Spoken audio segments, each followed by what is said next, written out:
Bismillahirrahmanirrahim. I am Ikram and you are watching my YouTube channel Learn English with Ikram. Today I am going to discuss the basic concept of noun. In my last some sessions, I discussed sounds, vowel sound, consonant sound, some words which are commonly mispronounced. But in today's session, I am going to discuss the basic concept of noun. When in a training or in a classroom, I ask my trainees or my students about noun. When I ask them to identify the noun, they can't. The reason is they have the same traditional definition. Noun is the name of person, place or a thing. But with the help of this definition, they can't identify the noun. I write sometimes a simple sentence or a paragraph and I ask them to identify, to underline the noun, they can't. The reason is there is something wrong with the definition. They have the same definition, they have crammed noun in the name of person, place or a thing. So in today's session, I will try to make the concept clear. As I have told you so many times that my focus is just the concept. I won't focus on definitions or explanations or the kinds. You should be able to identify the noun. So, what is a noun? If I define noun, noun is the name of person. It may be a place, it may be thing, it may be quality, it may be feelings, it may be actions, it may be idea, or states, etc. So, when we just say that noun, the name of person, place or a thing, with the help of this definition, we cannot identify the noun. So, now let's see how the noun can be person, place or a thing. It's very simple. And I will try to explain these three things, person, place or a thing, just with that, a thing that you can see. That you can see. Now, let me explain it. I am sitting here in the room. I can see many things around me. I can see the chairs, the table, the wall, the fans, the lights, everything that I can see. That's a noun. Now, if you go outside the room, there are many things. If you go to the city, there are many things that you can see. Then after city, there are many other cities, and then there are districts, there are tehsils, districts, provinces, then countries, KPK, Sindh, Balochistan, then name of the countries, Pakistan, India, China, Afghanistan, Iran, Turkey. Then there are continent, Australia, America, Asia. Then there is the whole universe and whatever is there in the universe. There are the sky, the galaxies, the stars, the sun and the moon, everything that you can see inside here, inside the room or in the whole universe. That's now simple. Then there are certain things that you can listen. For example, I can listen the cries, I can listen the noise, I can listen the music, I can listen the songs, the melodies, everything that I can listen. That's a noun. Then there are certain things that I can feel. There are certain feelings. This is just one line of explanation. And I would explain from other point of view that I have defined earlier, but this is one line of explanation, that the thing that we can see, the thing that we can listen, and then the thing that we can feel, love, hatred, we can feel thirst, anger. All these are some sort of feelings जो बंदा feel कर सकता है. मैं किसी का गुस्सा, anger feel कर सकता हूँ, love, hatred, these things, these are the feelings. इसी तरह honesty, bravery, ये भी feel की जा सकती है. These are the things that can be felt. So this is one line of explanation, that everything that we can see inside a room or outside the room to the whole universe, whatever you can see, that is a noun. Name of the town, name of cities, name of provinces, there are everything that exists in this universe. Then everything that we can listen. And there are the feelings.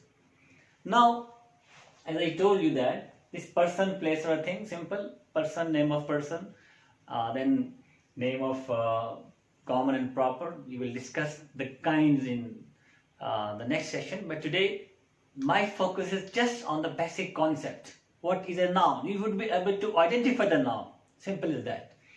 Then there are many places, as I've given the example. There are many things. I have given the example, anything that you can touch, that you can see, the things. Then, how can a noun be a quality? Quality is normally we define that an adjective is something that tells us about the quality. For example, let me give you an example. Beautiful. When we say beautiful, this word is dependent on some other noun. Who is beautiful? I am talking about the beauty of something. Beautiful man, beautiful boy, beautiful mobile, beautiful room. So this beautiful, which depends on some other noun, which qualifies some other noun, which is modifying some other noun, is an adjective. But the thing, the concept, that is beauty, is noun. The quality itself is a noun. But when it is modifying some other noun, it's an adjective.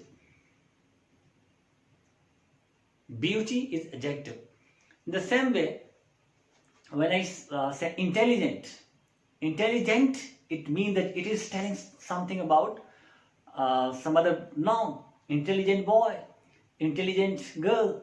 So intelligent is dependent on some other noun. So it's adjective. But when we say intelligence, this is something that is the name of some quality that can be felt. This is noun. Intelligent is adjective, but intelligence, this is noun. The concept, that is the concept, that is the quality itself is a noun. Then there are some negative qualities. For example, coward. Who is coward?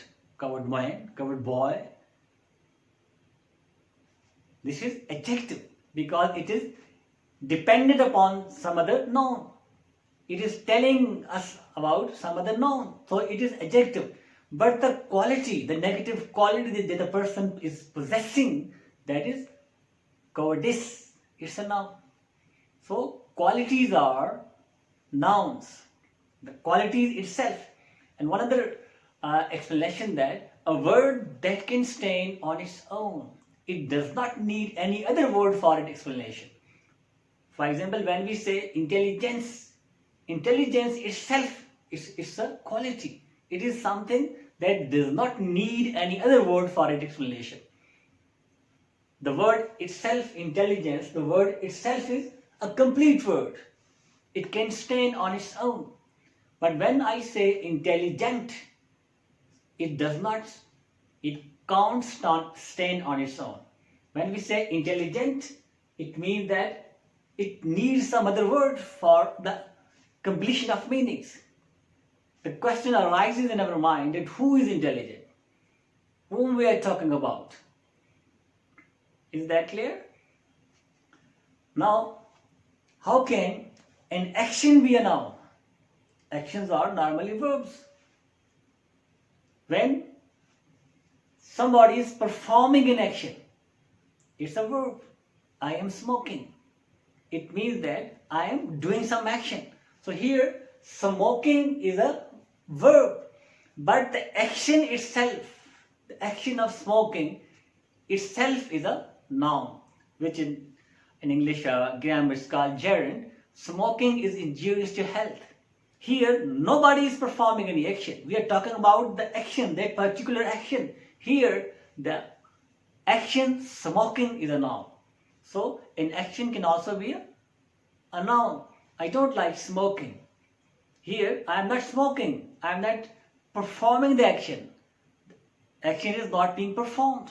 I am talking about the particular action of smoking. In the same way, some other example, I don't like his speaking. He is speaking. It means that speaking is a verb. And whenever we talk about present continuous tense, there is some helping verb. Is there more? Past continuous was were. Present perfect continuous has been, have been. Future perfect continuous will have been. So if you see helping verb plus V1 plus ing, present participle or past participle, present participle, it means that that is a verb. But when V1 plus ing occurs in a sentence without helping verb, that is a noun, that is gerund. I don't like his speaking, मुझे उसका बोलना पसंद नहीं है. The very action we are talking about, the very action here, this speaking, listening, smuggling, smoking, walking, these are nouns. We are talking about the action themselves, not about the performance of an action. When an action is being performed, that is a verb. I hope it's clear that an action can also be, a noun can also be an action. A noun can also be a quality. Now, noun are the feelings. As I have given the example that anything that can be felt. For example, feelings, feeling of love. Love is a feeling that cannot be touched, that cannot be seen. It can just be felt. Love, anger, hatred, thirst, these are certain feelings. Then there are certain ideas, disciplines, justice, rule, laws, all these are noun. Simple is that I would like to sum it up that a word that can stand on its own, that can give it full meaning, full concept, without the help of any other word, that's a noun. As I given you many examples like feelings, qualities, and actions, then you can say that noun can also be the state. Maybe it's financial state, or maybe it's somebody's physical state. If you talk about physical state, for example, physical state is I am healthy. Healthy is adjective because it is telling us about somebody's health. It depends on someone else. Healthy, who is healthy? Healthy man, healthy boy, healthy woman. But the condition, the state that is of health, health is a noun. Healthy, adjective, but the quality, the state itself, that is health. In the same way, slimness. Slim, he is very slim. Slim is adjective because this word is telling us about him. But the state that itself is slimness. In the same way, fatness. Fatness is adjective. And if we talk about somebody's financial health, he is poor. Poor is adjective because this word is telling us about somebody else, about some noun. So this is adjective. But the financial state itself is poverty. It's a noun. Rich, adjective. But richness, it is noun. So noun can be a person, very simple. Noun can be a place. Noun can be a thing. Noun can also be a quality itself. Noun can be an action itself. Noun can be feelings. Noun can be states. Noun can be any ideas. Noun can be any concept, any discipline, anything that exists in this world. That's a noun. I hope the concept of noun will be clear to you. If you have any query, any ambiguity, you can ask in the comment section. Thank you very much. That's all for today.